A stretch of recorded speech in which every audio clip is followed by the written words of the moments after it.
Recording. We're here today with Charles B. Ticker, estate litigator, estate mediator, and Charles, I have a few questions for you.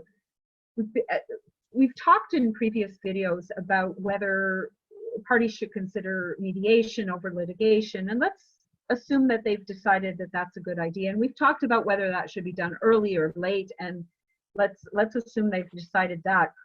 We've been hearing a lot lately about something called virtual mediation, which would mean that maybe the parties are geographically distant from each other. There's challenges to doing it all in person. How does virtual mediation all work? I'm going to ask you more specific questions around that, but specifically, let's start with, do lawyers also participate in virtual mediations? Like, would each party be represented by a lawyer in a virtual mediation? Well, a virtual mediation, of course, would be a mediation where the parties are not necessarily in the same physical space or building. They're offline, off-site, online. They could be in different countries, different time zones. And typically, parties to mediation will have legal representation. And so you could have a situation where the party and their lawyer are online together in the same physical space, or you can, with the current technology like Zoom, have the party and their lawyer in different places and in different countries even, but still participating together online. Let me ask you a question about that, Charles. So let's say we have a scenario, typical, you practice a lot in cases, I understand, where there are, let's say, siblings fighting about their parents' estate. So let's say you have brother in one location, sister in another location, brother's lawyer in a third location, brother's sister's lawyer in a fourth location. I forget if I mix those up. And then you, the mediator, right? And maybe there's even some administrative assistant or not, I don't know. So you've got 5 or 6 separate people in 5 or 6 separate locations, and it could be for a variety of reasons. Whatever the reason is, that's what you've got. How does it work? I know in a physical mediation, if a sister wanted to ask her own lawyer a question, maybe she would go down the hall into another room and say, looks like he has a good case, what do we do, whatever. How could you possibly do that on Zoom or on whatever platform you're using? Right. So let's take Zoom, because that's the technology that I'm most familiar with. You can have, let's say, 2 parties with their lawyers, and maybe lawyers have multiple clients. And you can have, let's say, 5, 6 people participating in this mediation. And typically, if you were doing a mediation in person, you would typically have what's called a joint or plenary session at the beginning, which I, as the mediator, would explain what a mediation is about, what the agenda is, what the rules are, what the role of the mediator is. And then everybody would break out into what's called breakout rooms, and they would probably be there with their lawyer in that breakout room and not see the other side to the end of the day, or if they may not see them at all. And the mediation is concluded with a settlement.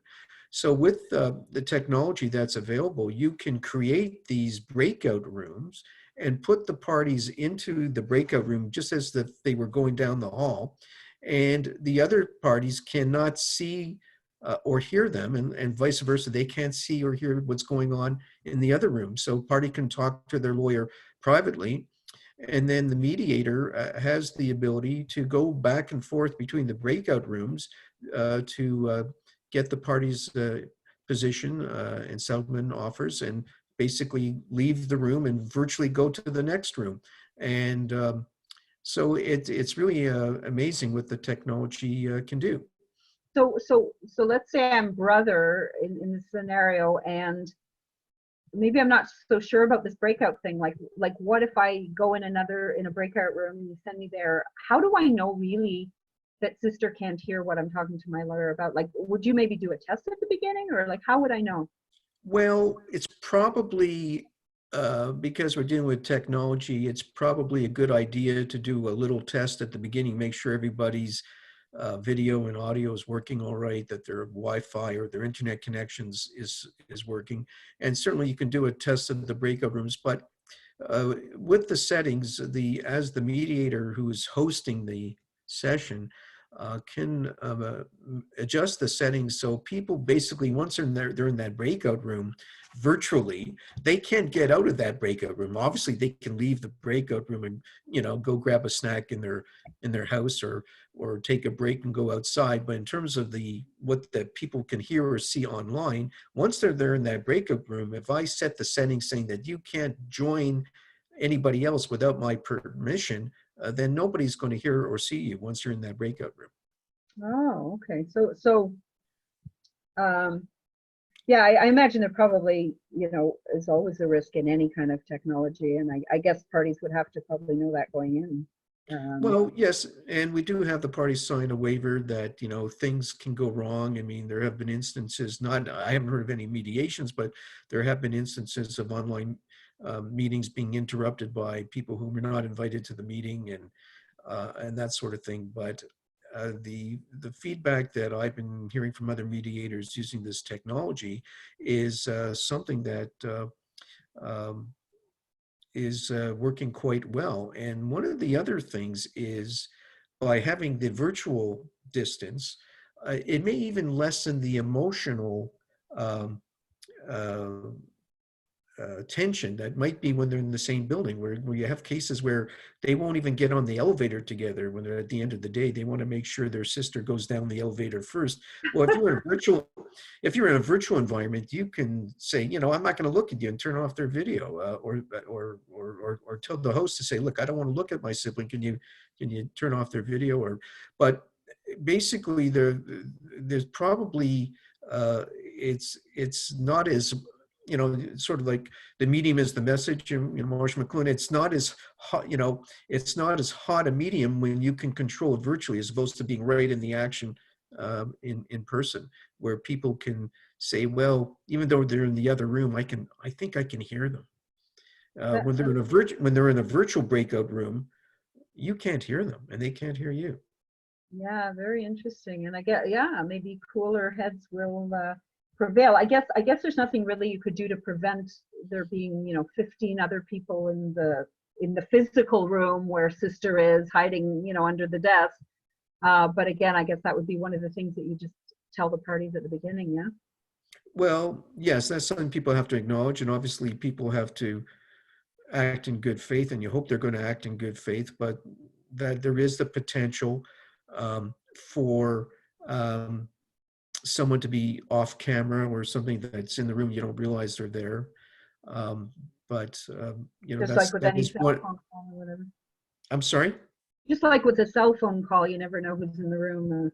Exactly. So it's something like a conference call, right? I mean, you don't know if somebody else is on the line Right, there. right. So that is one of the risks. But Well, actually, that's what I want to talk to you about right now. Maybe we'll close off with this.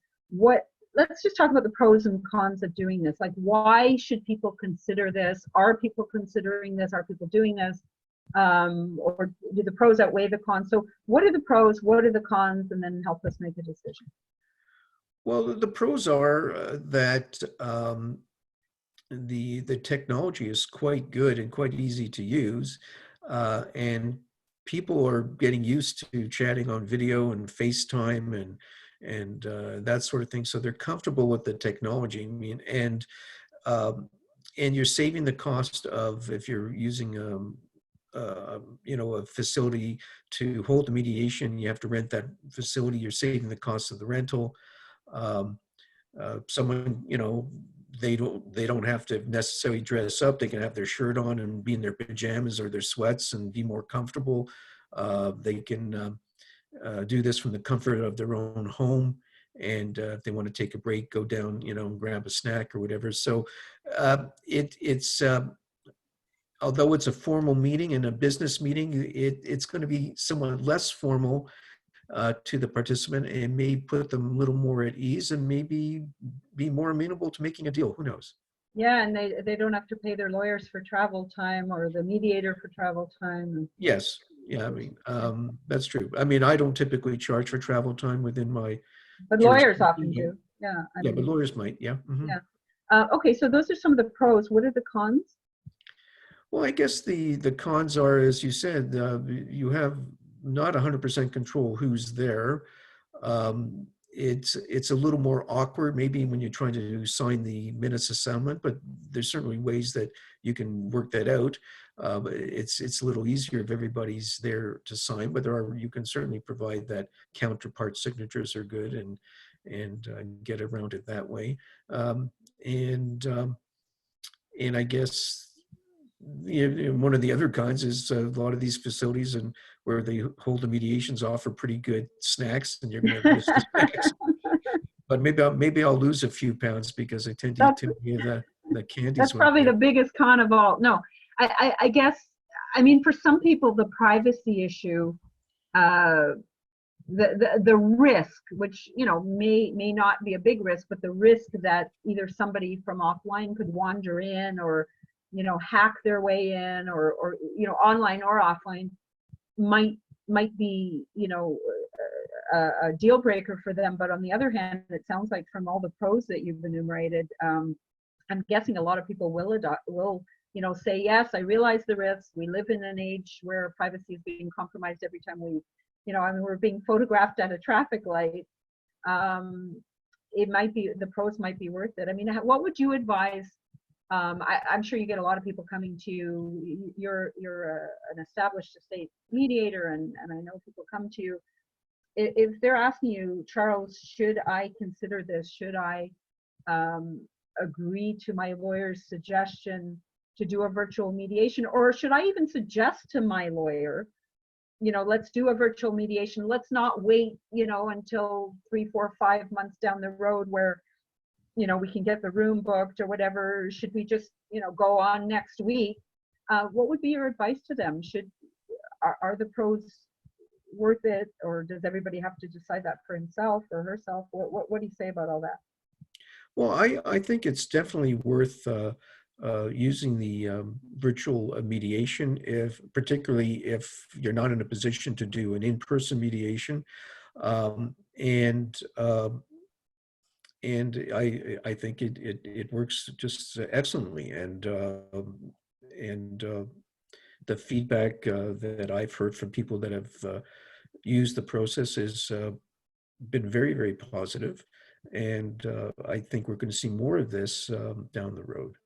And is this something that you do? Are you available for virtual? If anybody listening to this wanted to do that, should they, you know, suggest to their lawyer, you know, are you comfortable with the technology? Is this something you're comfortable doing? Well, yes, I mean, there's always going to be some glitches with technology, but I have certainly set up to do these mediations and virtually by video conference. And would strongly recommend that parties who want to get to mediation sooner than later consider it. Okay, we've been talking to Charles B. Ticker, estate mediator, estate litigator. Charles, thank you for your time today. My pleasure.